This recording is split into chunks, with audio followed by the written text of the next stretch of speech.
What's up, ladies and gentlemen? Welcome back to TDPHINSTALK, home of the real Miami Dolphin fans. Yes, we are live here on Wednesday, middle of the week, June 1st. Everybody, welcome to June. We're almost halfway through the year after this month. We're halfway, man. Time flies, but about 2 months from now, we'll have training camp. It's about 55 days or so, man. I'm excited. I can't wait. But right now, the Miami Dolphins have been practicing, and it looks like the veterans have finally showed up to camp and entered the building, put that equipment on, and got out there and put some work in today. So we're going to talk about that and so much more. And as you can see, the video says the Miami Dolphins veterans reported. Bad day for Tua and the offense. Skylar and Bowden shine. It's as simple as that. We're going to talk about all the details that were released today. We're also going to talk about, obviously, Tua, Teddy, and Skylar. We're going to talk about this O-line. There's so much that we have to cover because I don't like what I heard today. And I'm going to be honest with you. I had actually loaded up a live right before I hit the live because I was going to go live and talk about, the offense had a tough time today, blah, blah, blah.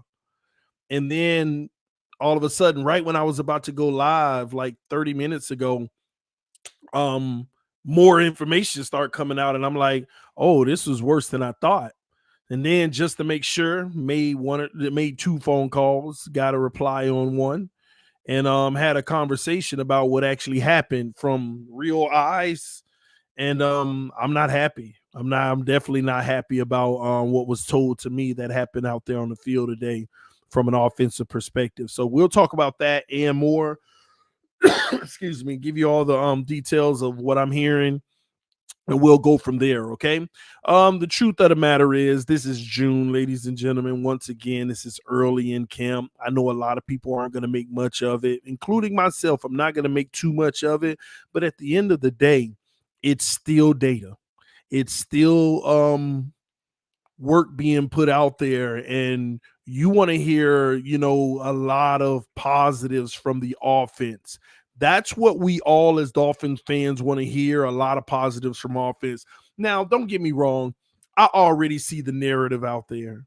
Oh, well, it's supposed to be. This is a seasoned defense. This is a blah, blah, blah. This defense is picking up where it left off, blah, blah, blah.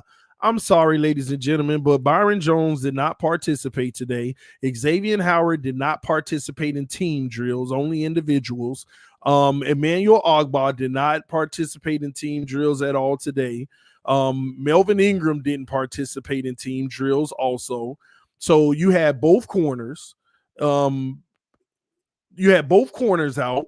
You had freaking your best edge rusher out. I don't care nothing about this narrative. It's a seasoned defense. They're picking up where they left off and all this and that. No. You got the bread and butter of this defense, both of them not playing in team sessions, which are your cornerbacks. You got your best pass rusher on the team who didn't play in team sessions. I don't want to hear this narrative about, oh, well, they should be. It's a well-oiled defense. Our offense has to figure it out. Miss me with that. Now I give it. Now it's June. That's the only thing you don't have to miss me with. But don't tell me nothing about well-oiled machine and, they're just picking up where they left off last year, because the two people that make this defense go, the engine to it, didn't even practice out there in the team drills today. So please miss me with that, this whole narrative. I don't know why people with this whole try to justify everything, okay? Now, before I even get started, I want to preface this by saying last week I did a live about all the good things that we heard about, particularly Tua Tagovailoa in a specific practice that the media was available for. And I talked about these are good signs. This is good signs for the O-line. And I'm going to be honest with you. Well, I say that only because don't ever say that I don't talk about the positives. I talk about what happens when it happens, okay? So let's be clear about that. I gave nothing but praise when we heard that last week, and it was warranted. And I'm also not going to lie to y'all. I'm going to be honest and told you in some back room conversations on the phone with some people, we also discussed, let's see how it goes next week when the veterans show up. And veterans showed up, and it already looks like hot garbage. Now, again, it's June, but it looks like hot garbage. Our offense needs to make a drastic leap this year. Our offense needs to make a drastic leap this year. There ain't no reason why, I don't care how early it is, we should not be out there looking like hot garbage. At all. We need a huge leap from our offense. Now, don't get me wrong, our defensive scheme is pretty good, but once again, it's not about those 10 games where you play those bums that run zone all day and all that crap. It's about the 4 to 7 games you're going to have when we play other defenses like the one we have, and they give crazy looks and different looks. That's what it's about. And hot garbage today. Hot garbage. All these weapons, all this money spent on the O-line and all this weapons on the defense in the wide receiver room, in the running back room. And Mostert didn't practice today, by the way, which he probably won't until camp if he does. But all of this, we got to have better than what we just heard that came out today. And what even makes it work, our veterans didn't even practice in the team sessions. Waddle practiced in it. Tyreek practiced in it. Our weapons practiced in it. Our O-line practiced in it. Our running backs, except for Mostert, practiced in it. Our full offense, with the exception of Mostert, practiced in it. And our best players on defense, our top 3 players on defense, didn't practice in team sessions. Offense better be better. It has to be better. They need to come out and have a big day tomorrow. And I'm not saying the coach needs to go say, run more zone. Let's just take it easy and for them to have a good day. One thing I appreciate about today, Mike McDaniel, send that defense. Give them the worst, because you're going to need to overcome the worst. You're going to need to overcome the worst. Now, Cloud Life said, you can't tell much this early, TD. Cut it. No. It's not about that. It's about reporting every day, bro. Today was bad. Tomorrow might be phenomenal by the offense. It's about reporting each day what it was. Saying today, offense needs to be better going forward. Tomorrow, defense needs to be better going forward. It's about talking about each day for what it is. And then the longer we go along, we get a better conclusion of where we are.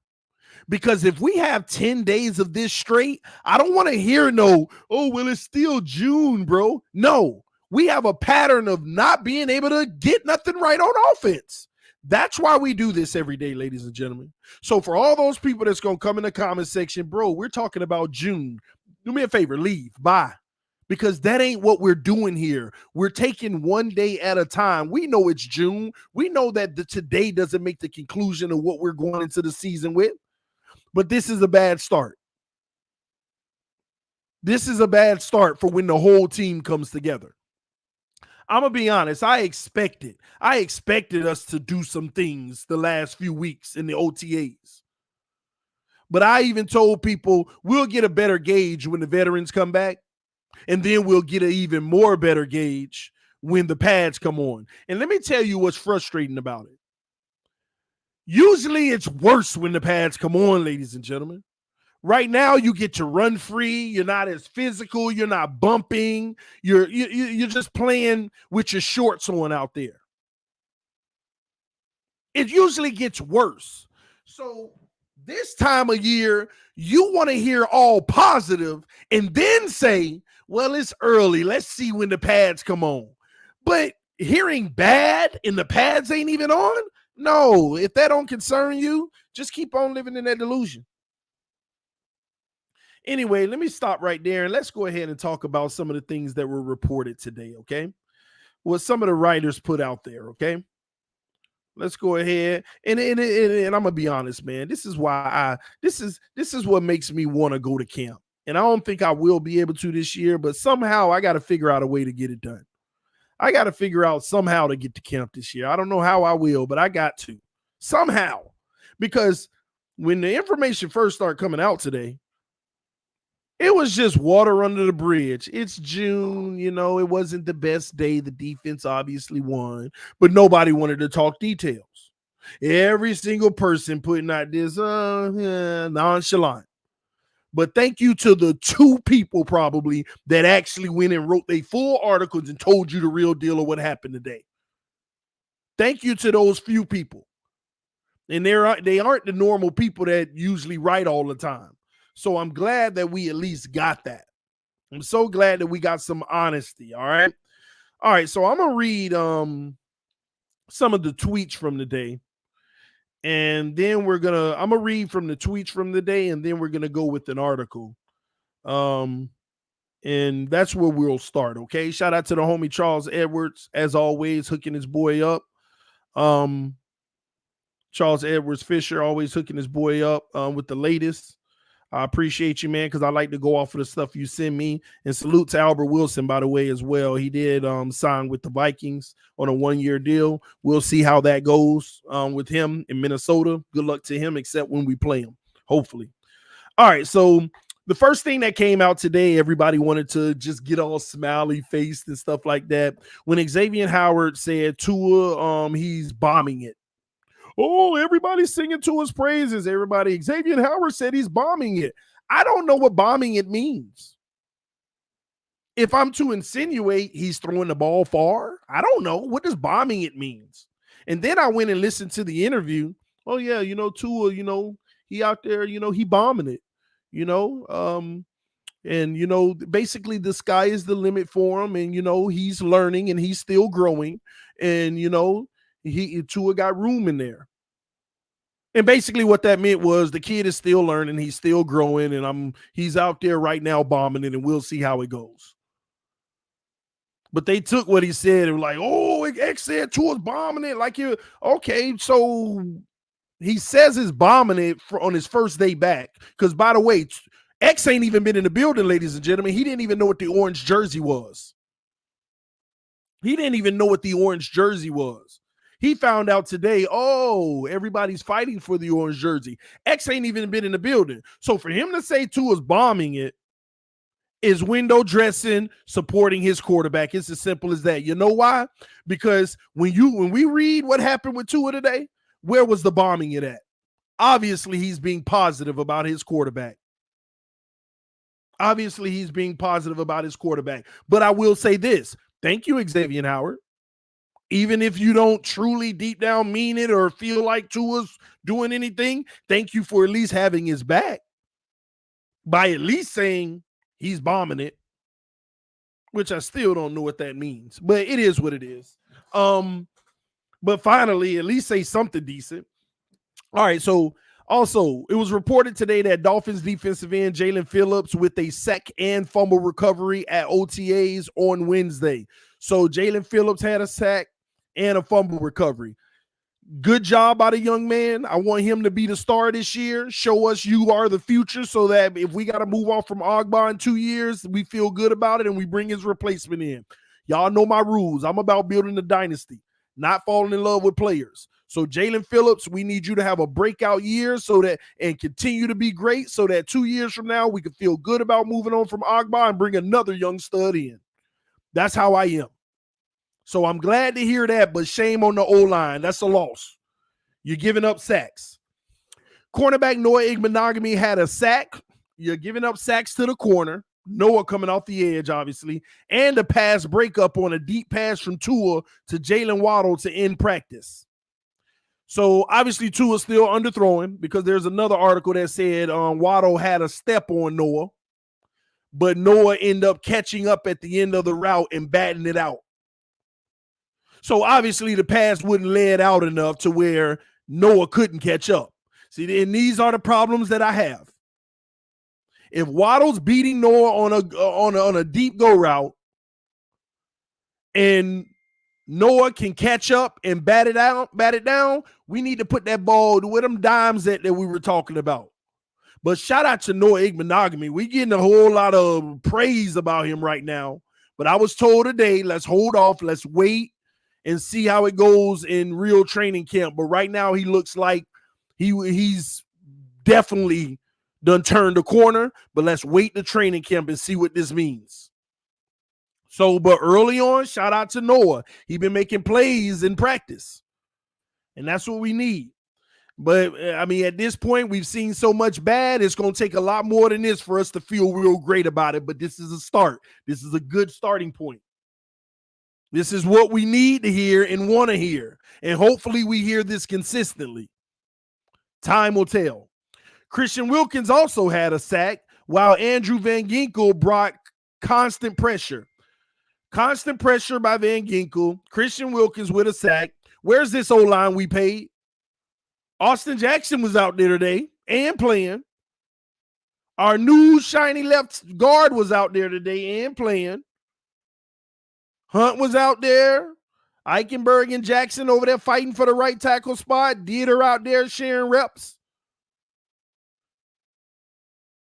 Our O-line got to do better than this, man. Got to do better than this. I don't want to hear that our D-line is just obliterating the O-line every day. I don't want to hear that. Don't want to hear that crap, man. This is the bread and butter of what this team can do is the O-line. If they don't get their act together, we don't have a quarterback that can overcome that. And I get it. Not many quarterbacks can overcome it. But we don't have a quarterback that can maximize the few times that we do have an opportunity. So we need almost darn near perfection on that O-line. Great play. Excuse me for saying perfection, not realistic. But we need some great play on that O-line. Can't be having days like this.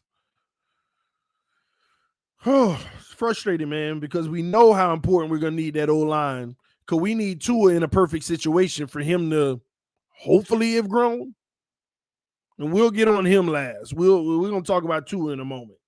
Read what was written about him from today. Wide receiver Lynn Bowden Jr. and Preston Williams flashed with catches during OTAs on Wednesday. So did Tyreek Waddle and Gesicki too. So the wide receivers were playing well today. This is what I did get when I had the conversation on the phone with somebody whose eyes were actually on the field today. Wide receivers played just fine today. Wide receivers did a good job today. Wide receivers were open. Wide receivers were getting separation. Wide receivers were out there fighting for possessions. Wide receivers had a good day. If this was a game from a number standpoint, it wouldn't look like it. But the wide receivers were doing their job today. And we'll sit that right there for now. Left tackle Teron Armstead said Jalen Phillips has a chance to be special in the NFL. And why is he saying that? Because he got to go up against him today.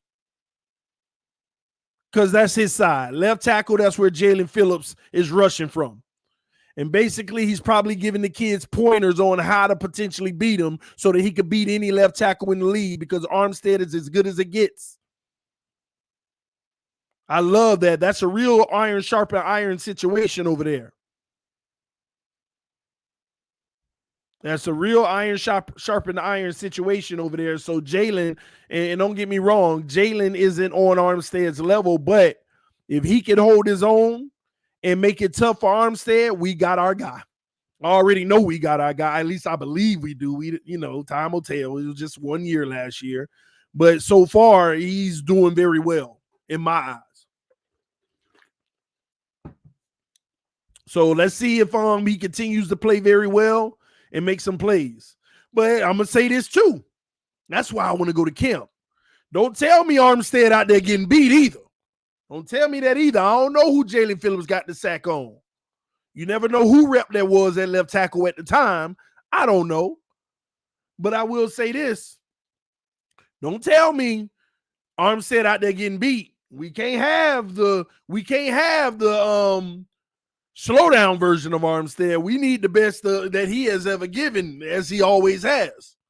So I'm not saying that's what we're getting, but something for us to keep our eyes on. We'll know more whenever camp starts.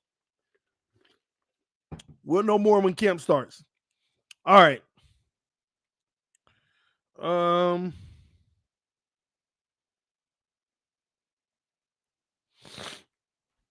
Let me see here.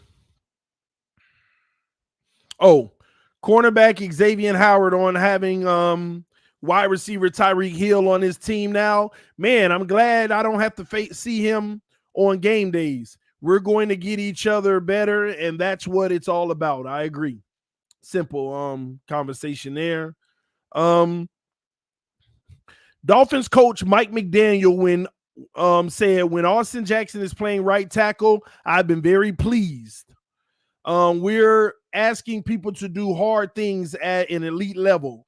Sounds like the former first-round left tackle and guard is working on the right side in OTA. So Austin Jackson and Eichenberg out there fighting for that position. I personally feel like Austin Jackson is going to win the job because he's the former first-round pick, and they have to get something out of that. But I will say this as well. Y'all know I'm a reader of words, and certain things don't move me. When he said Austin Jackson is at right tackle, I've been very pleased. I don't know what to make of that. Because first of all, the baseline is always the baseline of our coach, obviously, is going to be to praise his players or make sure they're in a positive light, never a negative. Because to mark my words, I don't think you will ever get a negative out of Mike McDaniel until unless things go rough and we losing a lot of games and he talk about players got to be better. But I don't think you're in this whole camp. Let's take bets on this. Let's see if we get any negative. If somebody get toasted in the day and he asked about it, well, everybody's making plays. I think, everybody gets the best of everybody. Everything's going to be PC. He knows how to do the PC game. He knows how to do it way better than Flores. Why? Because he's not going to be like Flores. Flores won't answer your question and won't give you fake praise. But Mike is going to answer your question, and his players going to always look good as a result of it. So I don't know what to make of it. It's hard for me to talk about Mike McDaniel's evaluation of any player. It's really hard to. But if you find something where he's very critical of a player, please send it to me because I never hear it. So we'll see as camp going on if we get any changes in that, being raw and honest about certain players and how they're doing. We'll see how it goes. All right, so what else we got?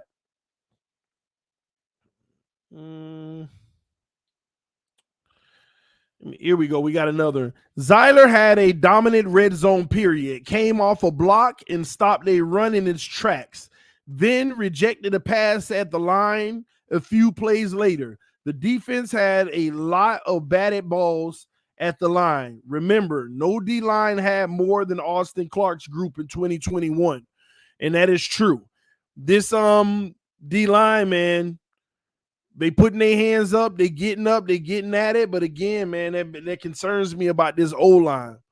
And we'll see. I know it's early, but this O-line just did not have a great day, and that definitely concerns me, ladies and gentlemen. I don't like it. I don't like it. All right. That's most of the stuff that came out today with other players. But then some of the writers, two writers already released articles about Tua's play today. So we're going to read those, and we're going to break down what was said. All right, so one of them titled Tua Tagovailoa takes his lumps at Miami Dolphins minicamp, which basically, you know, he takes his lumps. He got beat up a little bit today, just didn't do very well, okay? Let's go through them, okay?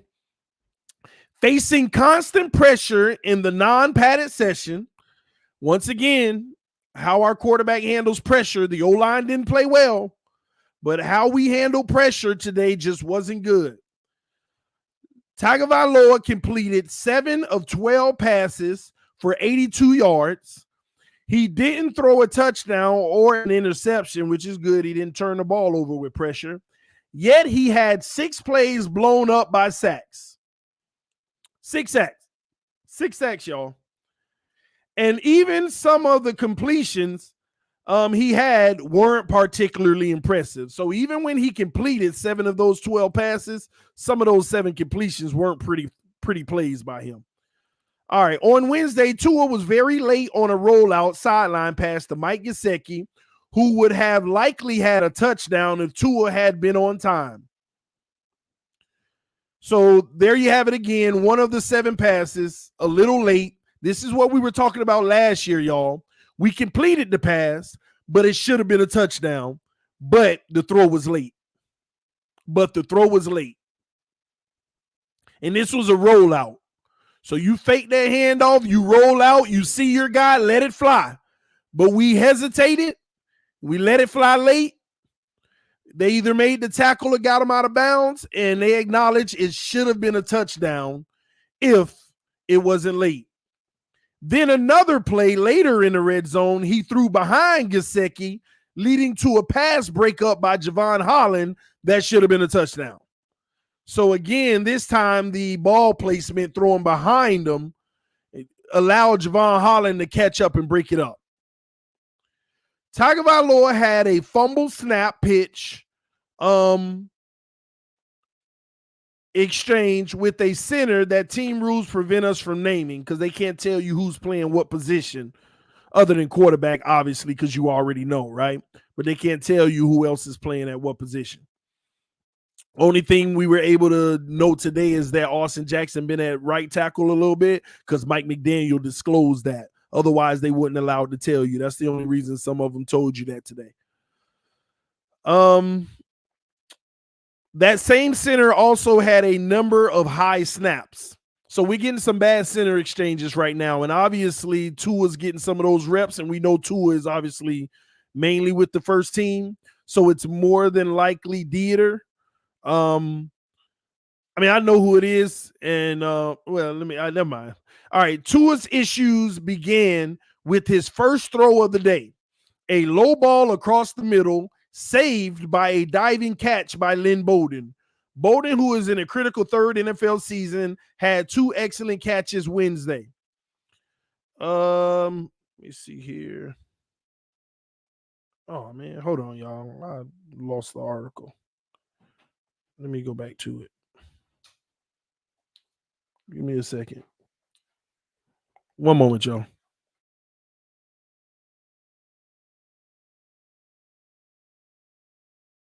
Go. Test. Okay, it's working. All right. So let me read this article because I lost the other one. All right. And shout out to Elaine Poupart, who basically disclosed everything that happened today. So let me read it. The defense. So again, Shout out to Fan Nation dropping this article, in the author Elaine Poupart, who obviously was in attendance. For the second consecutive Miami Dolphins practice open to the media, it was rookie 7th-round pick Skylar Thompson who was the most impressive quarterback on the field. We're going to talk about him last. The only difference is that all three quarterbacks were in action on this day, unlike May 24th, because Tua was out due to a non-COVID illness. Thompson threw the only 2 touchdown passes of the entire day, by the way, both of which came during an extended 11-on-11 goal line session. And I like that. It was 11-on-11, so it wasn't the easy 7-on-7. It was the 11-on-11. His touchdown passes went to Jalen Waddle and Trent Sherfield.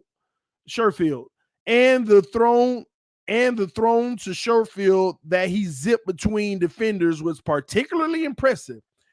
As with everything else we're writing here, we understand it's only June and no final opinion should be made from these practices, and I agree. But Thompson again showed the most arm strength on his throws Wednesday. Now that's not a secret. That's not a wow, really. Skylar has more arm strength than Tua and Teddy. That's not a knock on Tua or Teddy. Tua and Teddy just aren't big arm guys. Now, obviously, they say Tua's been working on his arm and he got a little more in it. Teddy doesn't look like Teddy, looks like Teddy, same arm.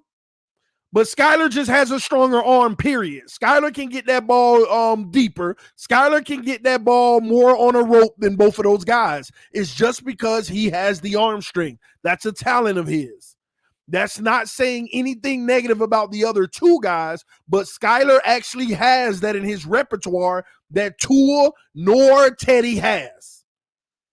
Skylar has big arm strength. And this is a fact.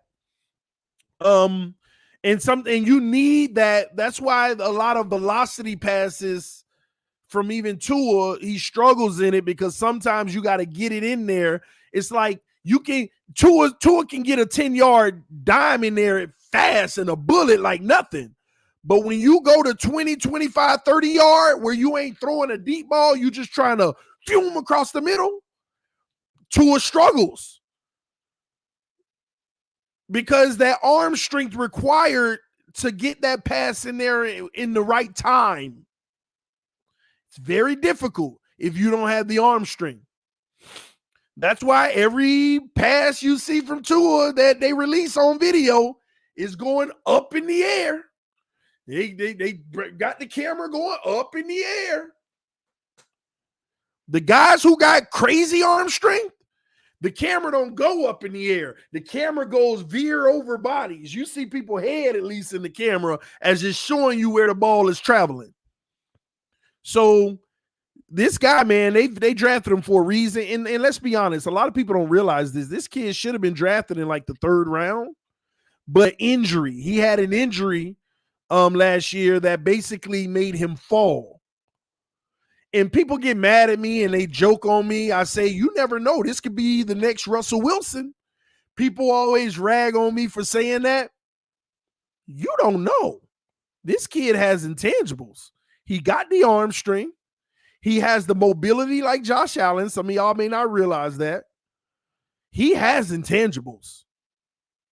So somebody said, and he's old. I don't know if you talk about Skylar, but he's not old. He's played a lot of college football, but his age isn't old in quarterback terms. And he's intelligent. And he's played in every type of offense. Pro style, everything. West Coast, he knows all of that. He's done it. So he's a true professional.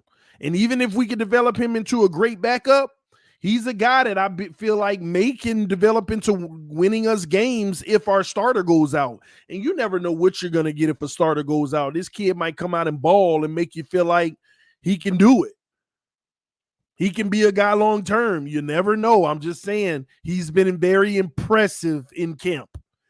Beat writers, everybody is saying this. And you know they don't want to say it because they only want one savior, and that's Tua. Most of them only want one person to shine, and it to be clear. But Skylar has played great football so far in camp, so I'm happy about that because we could have a low dollar, really good backup at some point in the future, or a guy who can thrust into a starting role if we need that type of production, if we struggle with Teddy or Tua. And we'll see how it goes. But anyway, they were saying Thompson again showed the most arm strength on his throws Wednesday. By contrast, it was a rough day for Tagovailoa. This is what's being reported. By contrast, it was a rough day for Tagovailoa. Now, they said by contrast. Y'all know I'm a stickler of words. Was Skylar's day so good that it made Tua's day look even rougher? I don't know. Maybe Skylar's was that good that it just made Tua's look rougher because of all the success Skylar had. Or Skylar did well and Tua just was bombing it. I don't know. Charting every one of his throws in team drills for Tua, he completed 7 of 12 passes for 82 yards. The yardage was approximate since there's no tackling. He lost the fumble after a bad center quarterback exchange. His best throw of the day, they're talking about Tua, came on a crosser to Jalen Waddle that was good for approximately 15 yards. That came after a high shotgun snap. So we're getting bad center play, but Tua did make a play on one of the bad high snaps for 15 yards across the middle for Waddle, and it didn't look like Waddle needed to dive for it or anything like that. That came after a high shotgun snap, though Dolphins media relations report rules can't tell you who the center was. Tua was off the mark on downfield throws in the middle to Tyreek and underthrew another deep pass downfield. Though he was bailed out when Lynn Bowden was able to dive and get his hands under the ball to make the 20-yard completion. So Tua was off the mark today on deep balls. It is what it is. Again, it's June. I don't want to hear this, but we are hearing it, and hopefully they tighten that up and they can get some connections going because we don't need him overthrowing them or underthrowing them because we rarely have seen him actually throw a deep ball in a real game in stride. And unfortunately, ladies and gentlemen, we can legitimately count 2 times, and I'm going to give them 3 just because maybe somebody will find one that I didn't remember. 3 times in over 23 games that he's thrown a pass over 25 yards in stride with the defender close. In 23 or how many ever games he played, it's over 20 now, we have only 3 times where a defender is right there with the offensive player, where Tua throws it in stride where only the offensive player can get it. Only 3 times in over 20 games. I'm not talking about a wide open guy or the defender is 5 yards behind him because he beat. We're talking about the NFL throws where the coverage is tight, but there's still a play to be made. 3, really is 2. I know of 2, but I'm saying 3 just in case I don't remember one. But that's it. 3 times in over 20 games we have ever seen it. And that don't tell us nothing because everybody in this NFL has at least 3, even the rookies from last year. So we need to be able to see in real type practice and in the game when he does throw that deep ball that it's on the money out in front of the guy when it's tight coverage. Like today, Noah got shine. All his teammates dapped him up and praised him because he batted down a ball in which he actually got beat by Waddle. Waddle got around him and beat him on the play, but Noah was able to catch up on the play and bat it down.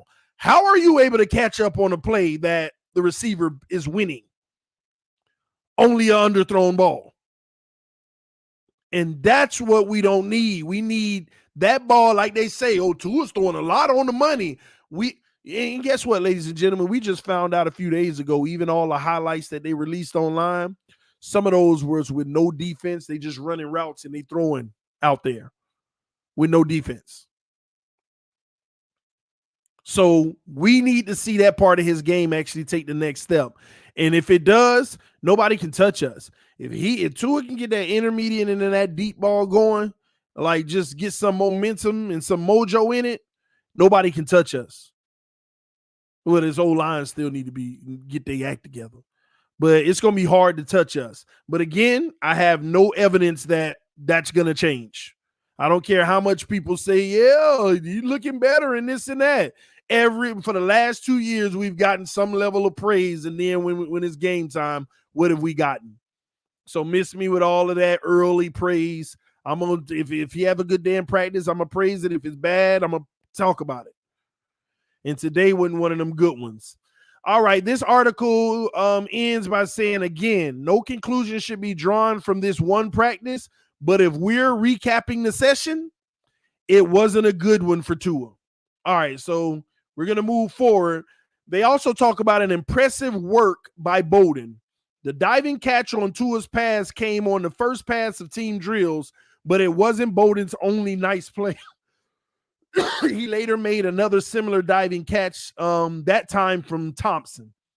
So again, we need Bowden to thrive. He was our best kept secret, but they buried him, on IR and all that mess. So hopefully he can come out and be one of those guys this year. And it's funny, we're getting Preston having a good camp so far in Bowden, but can Preston stay healthy if he makes it on the roster in the regular season? Can he stay healthy? Can you get good production to where you feel like you can use one of those guys as a trade leverage? I don't know, because we got a lot of receivers. Somebody's going to be an odd man out, or maybe not. Maybe we just have enough. We'll talk about potential depth charts going forward, but we got to figure this out. But it's good to see that those guys playing well also, because Tyreek and Waddle got a job. We know that for a fact.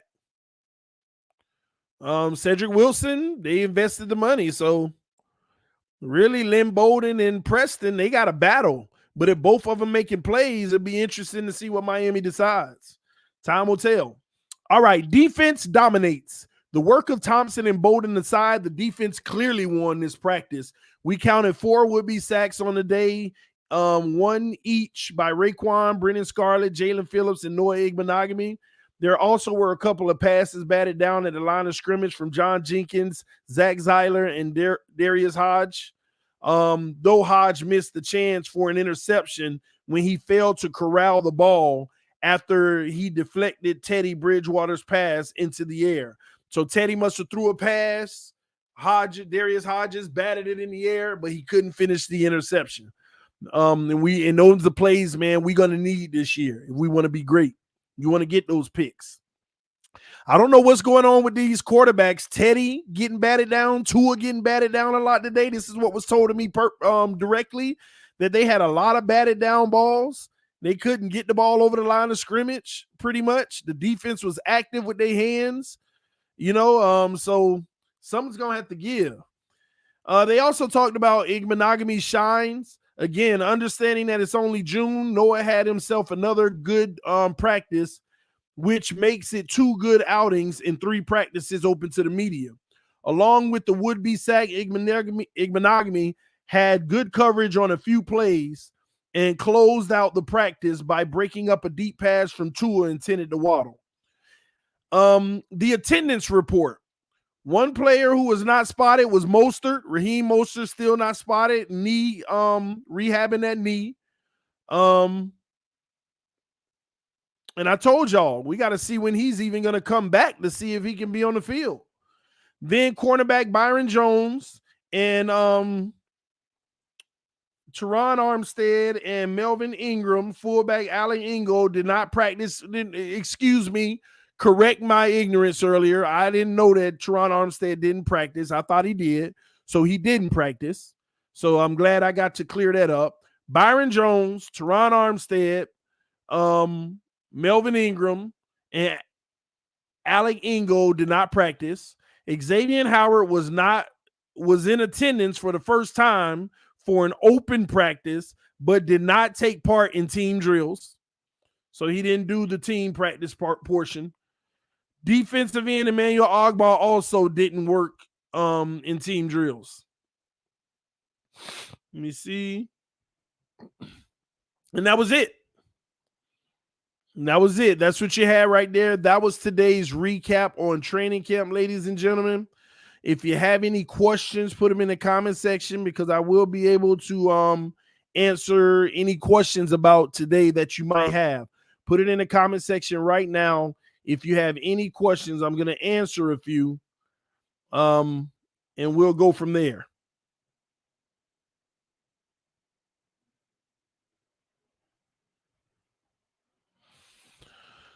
All right, let me read some of the comments. He was on the Texans and walked out for Sky time. Now, in regards to Skylar Thompson, like I said, man, it's good to hear what he's doing. And at the end of the day, it really doesn't matter, ladies and gentlemen, because like I told y'all, Tua is going to be the starting quarterback. There ain't no competition, even if somebody plays better in camp. Skylar Thompson can go through the entire camp playing better than Teddy and Tua's going to start. So that's why we don't need to talk about, Skylar's better and all this and that. This is just the reality. This is the reality. And on top of it, it's a matter of how long will they also be giving Skylar reps to show himself, because at some point those reps will tighten up more for Tua because they need to get him, up to speed or excelling. And again, the way practice works, all of them get reps, and there'll never be a case where they don't, because they usually run split fields and they alternate the quarterbacks to play with different teams and different players. But still, he's in the rotation. And I'm gonna tell y'all like this: I know we gave Teddy that guaranteed 6, so he gonna and it's up to 10, so he's likely to be on this roster. But if Skylar's playing great, then make that man the number 2, man. If he's playing better than Teddy, then I don't care. That man need to be number 2 on the depth chart. If he's playing better football than Teddy Bridgewater, then I want my backup to be the best version. It's already a shame that, and again, everybody's going to say, of course, Tua is better than Skylar. I'll leave it alone. Never mind. I'll leave it alone. Like I said, Skylar has impressed everybody in camp. Skylar has played great football in camp. And if he has an entire camp of great football, and crazy as this sounds, if he looks better than both quarterbacks in camp, it won't matter. And I want y'all to think about that. Now, people gonna be, TD trying to make a controversy with Skylar and Tua. Listen, I ain't making no controversy because they wouldn't even let it happen. But it is sad that if Skylar plays the best football all the way through camp, Miami Dolphin fans, it won't matter. Let that sink in. That's what we're dealing with. Now, let that sink in. That's exactly what we're dealing with. Let me see here. Skylar on scout team is more beneficial than Teddy. Yeah. But again, man, I'm one of those people, man. We need to win. We need to go to the playoffs and make a run. I just want to win, and who gives the best chance is who needs to play. But unfortunately, we have entered a political realm for the Miami Dolphins. We've entered a political realm. It doesn't matter who plays better than who. It's been established who's going to be the starter this year and who's going to get the opportunity no matter what. But that's also a concern for me. But my concern doesn't matter because we Dolphin fans, and it is what it is. We always got to deal with stuff like this. We got to deal with stuff like this. And it's the saddest thing ever. But can't cry over spilt milk. Can't cry over spilt milk, but not a good day. Not a good day, man. We need better from our offense. We need better playmaking from our offense. I was told the wide receivers didn't have a bad day. They ran their routes. They were getting open. They were available to be thrown to. and we just did not have a good exchange day. A matter of fact, those were the exact words that were given to me. We didn't have a good exchange day. From the center to the quarterback, it wasn't good. From the quarterback to the receivers, it wasn't good. Just a bad exchange day. And we got to get better. So tomorrow, we look for them to flip the script. We get 10 touchdowns. The offense, made some big plays. They did their thing on the defense. They did their thing over the defense. And hopefully we change the narrative. What we don't want is a continued cycle of this, and it keeps repeating itself. That's where the real concern would come from. That's where the real concern would come from. So we don't have a reason to be overwhelmed right now, but we got one in the logs. This is where your logbook starts. Your logbook ain't starting the last few weeks, ladies and gentlemen. That was just rookies and sophomore, the young players. The veterans are there today. Our whole team is there. Today was the first that you put in the logbook. And it's still early. But this was the early part of the logbook. And we'll see how it goes in minicamp. And when they leave for the summer, we'll see all the individual work that everybody put in when they come back and what difference it makes with them knowing the system a little better. So we shall see. But I think we'll be fine. I think they're just trying to, get certain people in certain positions and feel things out. And they're knowing now who their strengths are going to be, who they can lean on. They're trying to get a good gauge of who they want to have on first team for sure when training camp comes. So they're doing a lot of experimenting too. So I'm not going to be overly alarmed about today, but it is what it is. We definitely want to have better outings than what we had, all right? Let's see here. Donald. Let me read what Donald said. It went by fast. TD, why isn't the running game being featured with new O installed?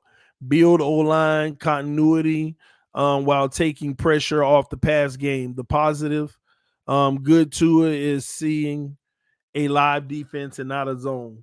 Well, let me say this about the run game. The only mention about the run game today is when Zach Zeiler stuffed the run right in his track. He in the red zone goal line or whatever. He got off his block and just stopped it. Play over. You ain't getting in this end zone. They didn't mention any more.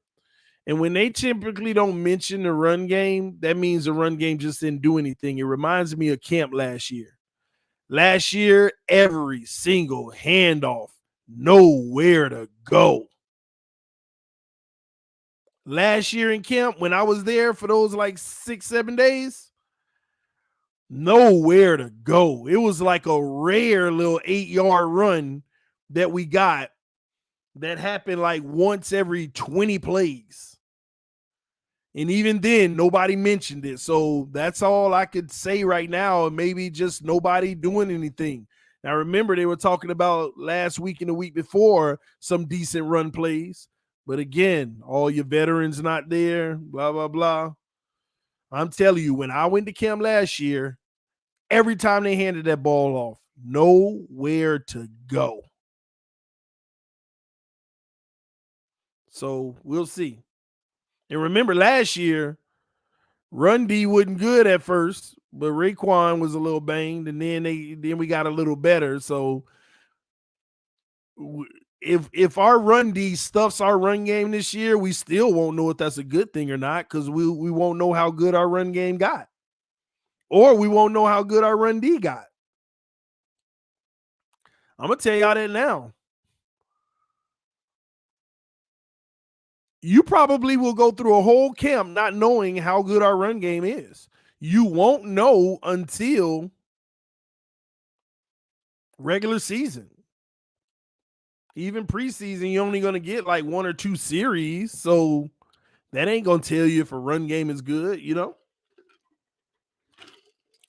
We probably just won't know nothing about the run game really until, because I'm telling y'all, when camp start, I don't know. This defense, we look good against our own run last year, but maybe the only way we'll know if we got a good run game is if our run game is dominating in camp. But then it's going to be like, or is our run D bad? So we won't know. We won't know until we got an opponent in front of us. So we'll see. Donald said, TD, any word on the Fins bringing in center JC Treader to bring competition in for Dieter? We need Treader, TD. Listen, they won't make that move. They won't make that kind of move unless they absolutely have to, if an opportunity is still available in training camp, probably, because they've been instructed, this is the team, with whatever we got, make it work. And don't get me wrong, you always gonna have Chris Grill out here trying to wheel and deal, and if something come up and it's a good offer, then bam. But you got what you got, make it work. Figure out the right tackle, figure out the center, make it work.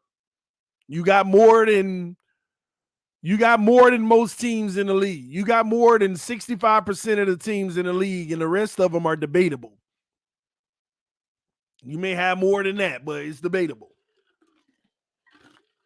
Make it work. So we'll see what it turns out to be when it's all said and done. Y'all want Tua to be bad, so bad. Y'all can't be Fins fans hustling backwards. Oh, I don't know who he's referring to. He might be talking to some of y'all in the comment section. You want Tua to be bad, so bad. If you want Tua to be bad, so bad, then I actually agree with him that that's not real fandom of being a Miami Dolphin.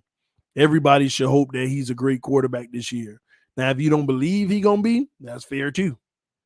But everybody should be hoping that this kid is that dude this year, if you're a real Dolphins fan, because we need him to be.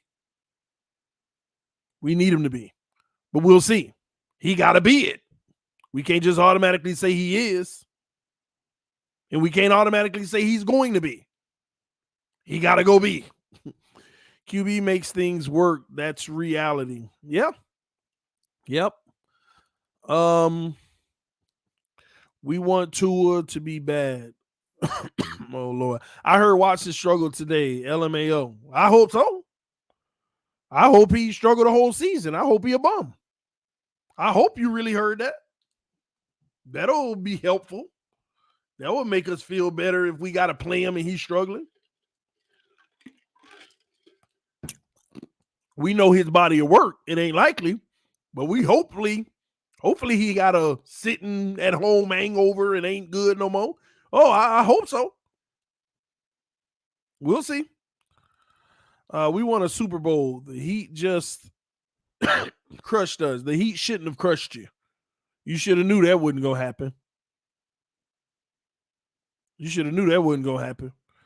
Tua will be slightly above average, and you sign him for 6 years, 150 plus. Lord. And on that note, that is my only fear.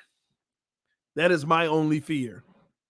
My biggest fear is that Tua, like everything around Tua, makes his game rise to a level to where we're like, yeah, I think he's the guy. Like, we still don't know. The Tannehill effect. Maybe we should call it that.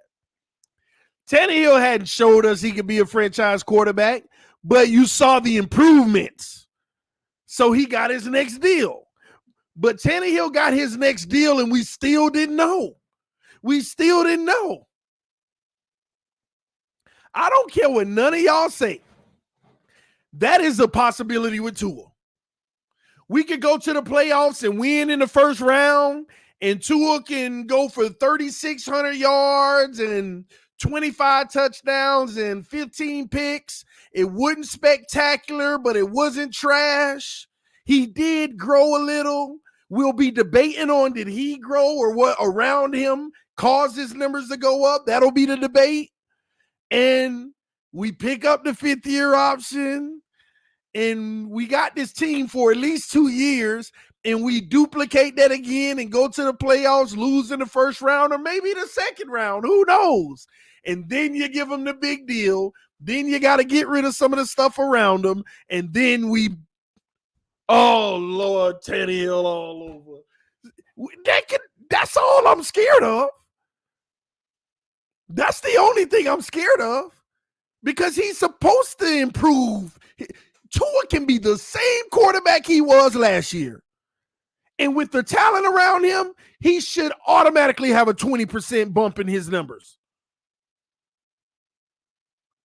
He could be the exact same quarterback he was last year, and he should automatically have a 20% bump in his numbers.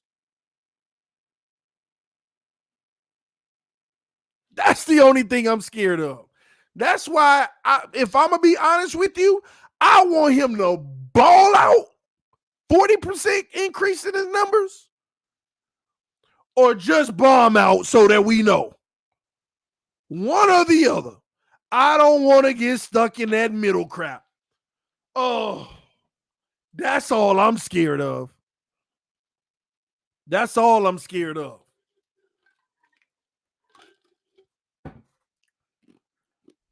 That's all I'm scared of. Whew. Because if that's the case, people are going to be like, he played good football. You saw the growth.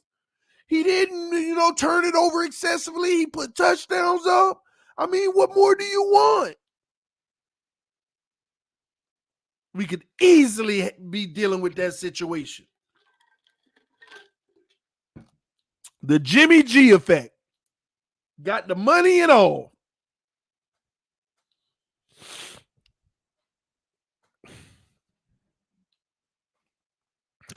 That's my biggest fear, and they wonder why I'm just so skeptical, because that's my fear.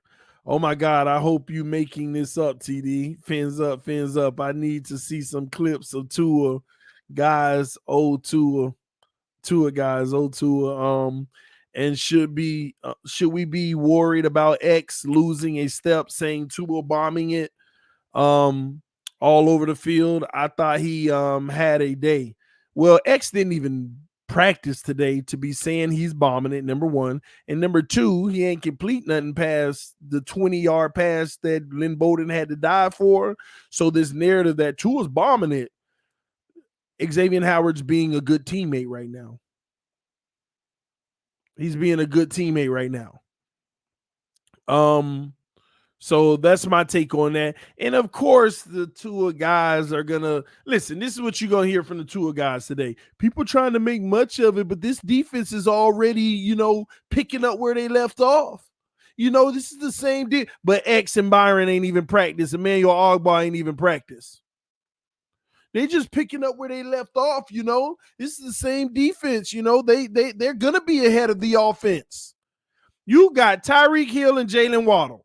Waddle by himself did more damage than what we did in practice today, last year. I don't want to hear that mess. Wow, TDX is on the field. X did not participate in the team drills today. They reported that Xavier Howard did not participate in the team drills today.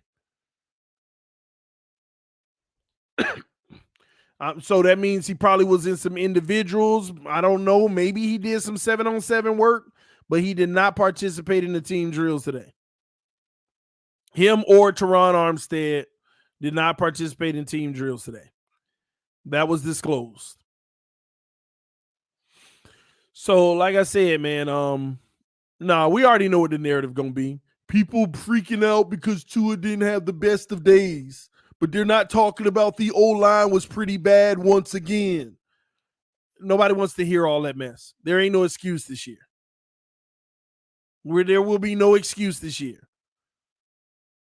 Because they're not talking about how bad the O-line was when Noah Igbenogany broke the play up on the underthrown pass. They're not talking about how bad the O-line was when Mike Gesicki had his guy beat and he threw it a little late. It should have been a touchdown, but he threw it late. They're not talking about the O-line when he threw it behind Gesicki and Javon Holland was able to catch up and bat it down. They're not talking about the O-line and all of that. Everybody's going to make their excuses, but it's not the end of the world for Tua. It's not a great day. Everybody has them. We just don't want to string these together. All right, man. Let me see here. Let me put this back on here. Okay. Why did this disappear? I just had it up and it's gone now. Even it happened. Tua didn't have a bad day, more like a bad NFL career so far, man. Be nice, Batman Pops. There will be tons of excuses, but nobody will believe them. Hey, well, it is what it is. At the end of the day, it doesn't matter. Tua have a good day. Tua have a bad day. Tua have a bad day. Tua have a good day. It don't matter. What is he gonna do? Game 1 lined up against the Patriots. Game 2 lined up against the Ravens or Buffalo. One of them. I forgot which one it is. Game 3 against one of them. Game 4 against Cincinnati. All of them in the mix. Whoever, whatever order that is. What is he gonna do in them games? That's all that matters. Come out, play great football, make the plays. Let's get some W's and show that we've arrived.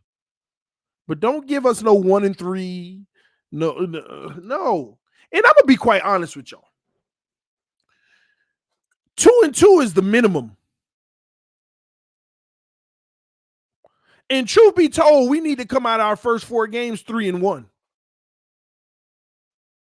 Because if we can compete with any team, we should be 3-1. Yeah, every team gonna lose a game, right? Regardless of who it is. 3-1. But 2-2 at a minimum.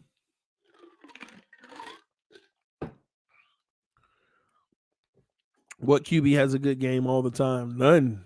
No QB in the history of football has had every game they played good. Not a single one.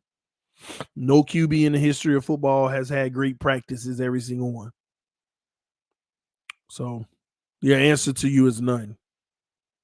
I don't know if that's making a point. I never said that. That's why I said it's okay. Tua had a good practice, then he had a bad practice. It's what matters is what happens in them games. At least we didn't get Zach Wilson, get a Zach Wilson performance. Well, what does that mean? What does a Zach Wilson performance mean?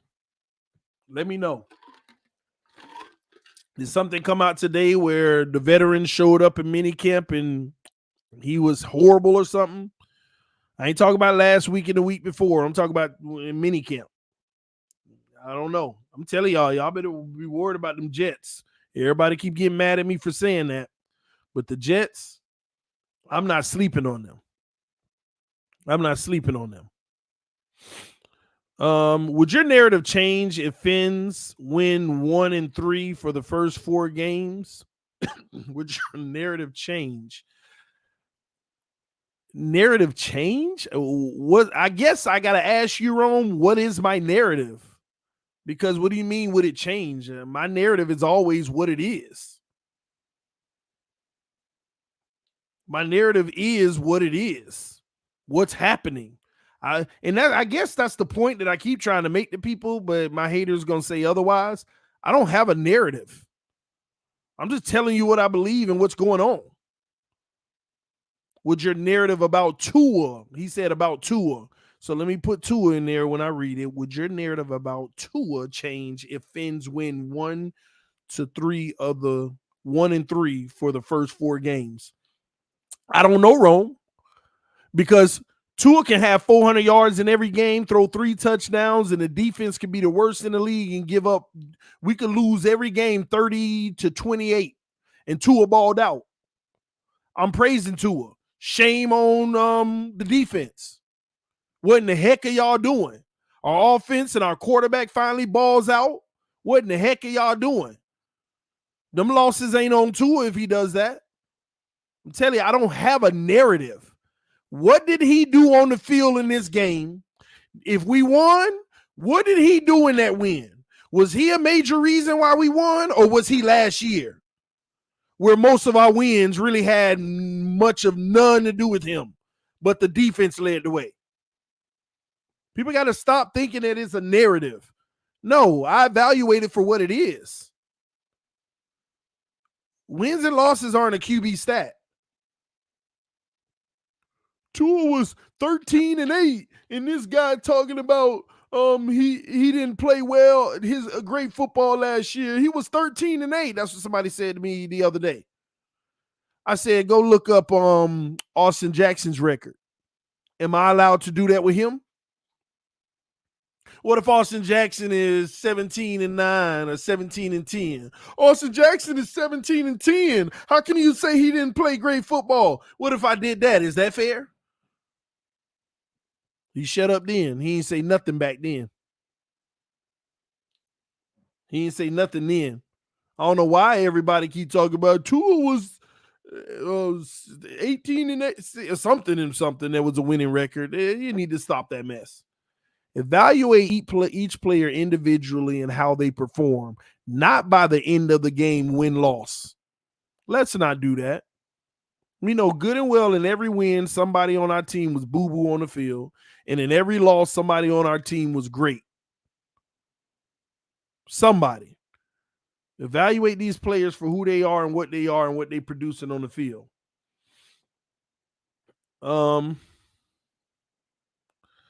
Why do so many have a problem with TD only reporting the news of what is being said and providing his commentary?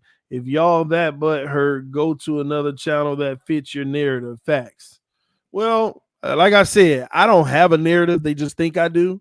Because tomorrow, if Tua throws 8 touchdowns and he balls out, I'm going to come and the first thing I'm going to say is this what I'm talking about. This is what we need, and we want this more consistently. We had a day yesterday where he didn't do very well. Skylar Thompson was the show, and now Tua bounces back with an amazing day hitting this. They say there was a pass like this and blah, blah, blah, and blah, blah, blah, and he did it, and I'm singing the praises. And then if the next day he do it again, I'm talking about now we're getting consistency. But if the next day he bomb out, well, now we're getting inconsistency. He has a bad day, then he has a great day. Now it's back to a bad day. And this isn't what we want in his third season. We want him to take off this year. It's going to be whatever it is. It's what it is. That's why I know I'm fair. But people say things like this. Yeah, that's true, but you know what you be doing. You know how you be. You know what you be doing. And I agree with those people. I do have this little thing in my message where I antagonize the Tuaneers. It's true.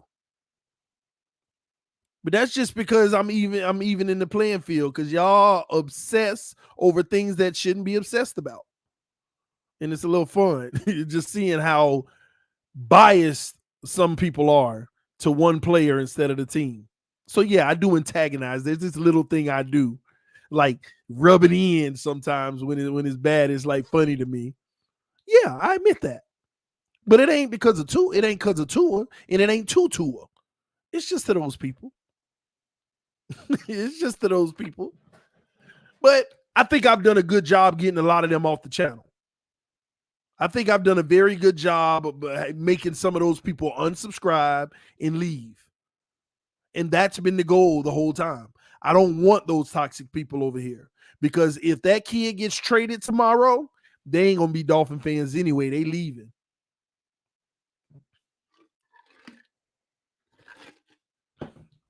$10 games or lower and this whole thing getting blown up. Man, we better do something special. I'll say that. Because we cannot afford to be a 7-win team, 8-win team, 9-win team. And my words, ladies and gentlemen, if we're an 8 or 9-win team, watch how many people come to Mike McDaniel's defense. Now, mind you, I'm going to be one of those people that does come to his defense.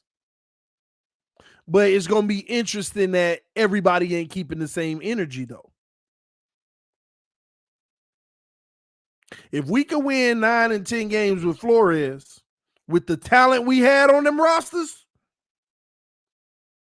we better not win just 9 and 10 games with Mike McDaniel with the talent he got. This team is 2.5 times better than the teams Brian Flores had.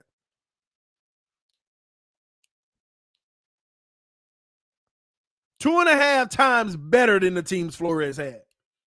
And if we win 9 or 10 games, and that's it, I want to see that same energy. But we're not going to get that same energy. Because as long as Mike McDaniel support one specific person, they're going to defend him to the end. They're going to defend him to the end. A magic number plucked from the sky. Also, because the West may have 3 teams in the playoffs, or only way in is winning the East. Man, it's multiple ways in, and it just starts by winning games. This team at a minimum has to have 11 wins this year, at a minimum.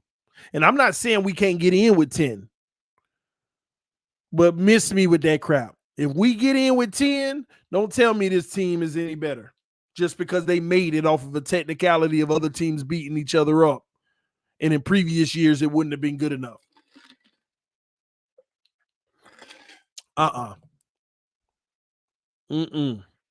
11 is the floor.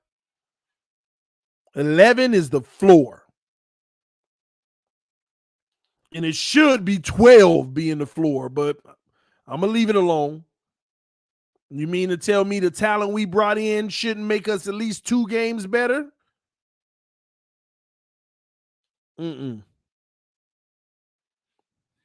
What's up, M-34? Salute to you, homie.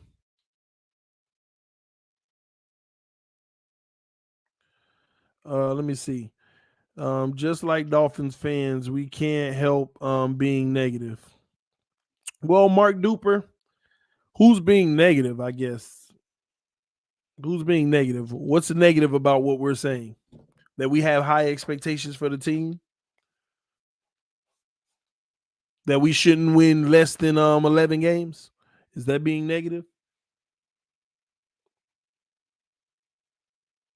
I want to know what was negative. Anyway, let me see here. QB1 Skylar, QB2 Teddy, QB4 to the Lord. McDaniel and Tua shared an ice cream cone. That's 5 wins right there. Now y'all just trolling now. Do you think Tyreek will have over 12 touchdowns?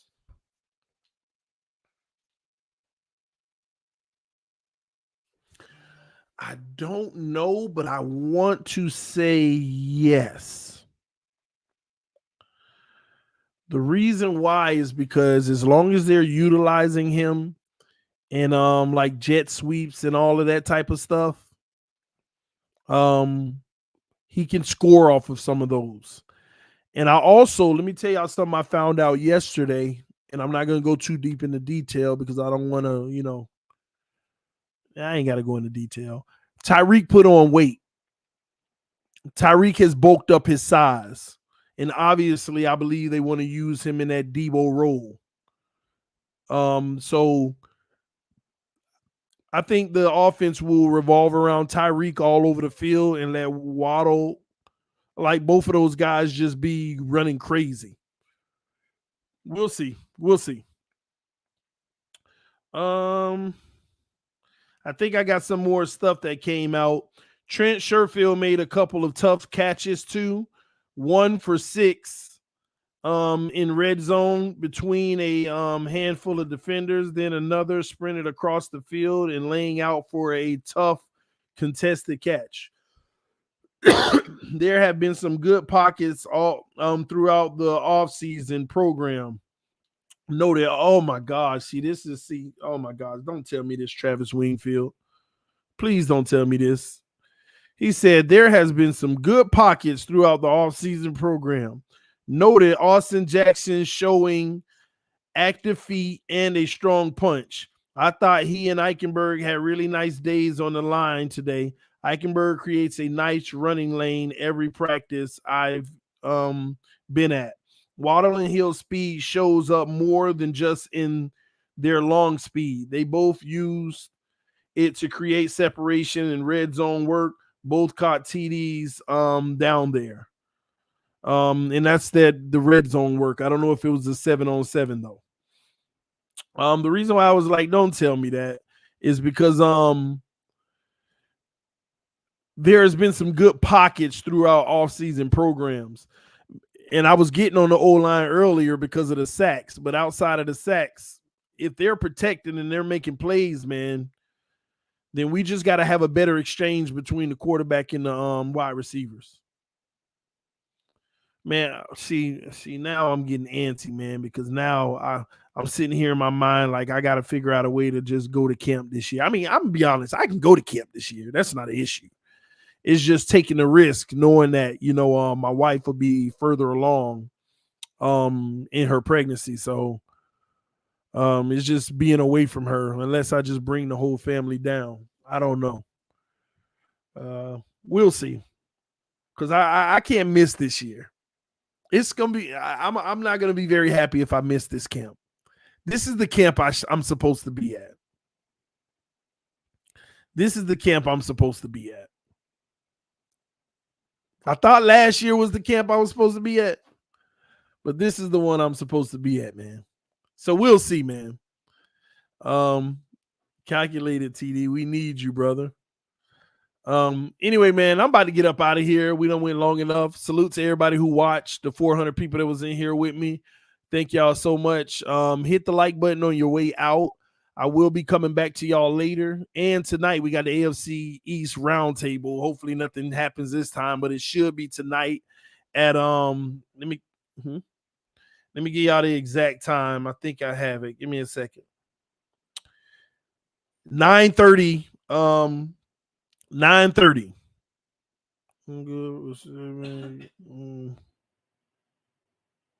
I believe it's at 9:30. Okay. So y'all stay tuned for that.